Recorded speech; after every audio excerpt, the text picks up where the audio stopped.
Kidlat News Updates.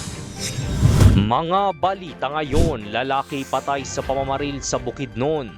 Drug den sa Laguna, sinalakay ng NBI, 31 katao arestado.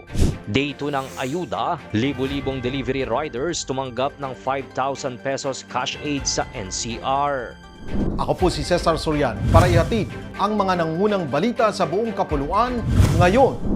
Patay sa pamamaril ang isang 51 anyos na lalaki matapos pagbabarilin sa Sitio Dumayas, Barangay Maligaya, Malaybalay City, Bukidnon nitong Biyernes ng umaga, March 27. Kinilala ang biktima na si Boboy Alilimpinig, empleyado ng LGU at residente ng nasabing barangay. Itinuturong suspect sa pamamaril si Jerry Pangonahan Sr. na agad ring tumakas matapos ang insidente. Sa paunang investigasyon, lumalabas na may nauna ng alitan ng dalawa at sumailalim pa sa barangay settlement isang araw bago ang pamamaril. Tinitignan ng personal na alitan kabilang ang posibleng issue sa lupa bilang motibo sa krimen. Patuloy naman ang operasyon ng pulisya para sa agarang pagkakaaresto ng suspect na nananatiling at large. Sa isang sabayang operasyon noong March 25, Miyerkules, 31 katao ang inaresto ng National Bureau of Investigation o NBI sa San Pedro, Laguna dahil sa umano'y paglabag sa anti-drug law. Ipinatupad ang mga search warrant sa Barangay San Antonio at Cuyab at 28 sa mga dinakip ang nagpositibo sa paggamit ng iligal na droga. Nasamsam din ang mahigit 30 gramo ng hinihinalang shabu. Personal na pinangunahan ni NBI Director Attorney Melvin Matibag ang operasyon kasama ang iba't ibang unit ng NBI katuwang ang lokal na pulisya. Ayon sa ahensya, target ng operasyon ang pagpigil sa pagkalat ng ilegal na droga hanggang sa antas ng komunidad.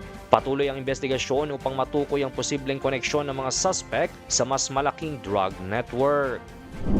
Umarangkada ang ikalawang araw ng pamamahagi ng 5,000 pesos cash assistance sa delivery riders sa Metro Manila nitong Biyernes, March 27, kasabay ng pag-inspeksyon ni Department of Social Welfare and Development o DSWD Secretary Rex Gatchalian sa ilang payout sites. Base sa datos ng ahensya sa Quezon City, target na 10,561 riders ang dapat binigyan, sa Maynila 9,289, sa Pasig 6,411 at sa Malabon 1,540 ang inaasahang nakatanggap habang tuloy ang payout sa Navotas at Makati. Sa pulong ng kalihim sa Transport Network Companies o TNCs, iginiit niyang dapat kumpleto ang listahan ng drivers kabilang ang tempo drivers upang walang maiwan sa programa. Layunin ng ayuda na maibsa ng epekto ng tumataas na presyo ng gasolina sa kita ng riders. Ngayong araw naman, March 28, ongoing ang pamamahagi ng ayuda para sa motorcycle taxi drivers.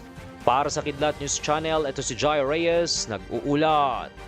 Ako po si Cesar Sorian, kasama nyo sa bawat pagputo ng balita.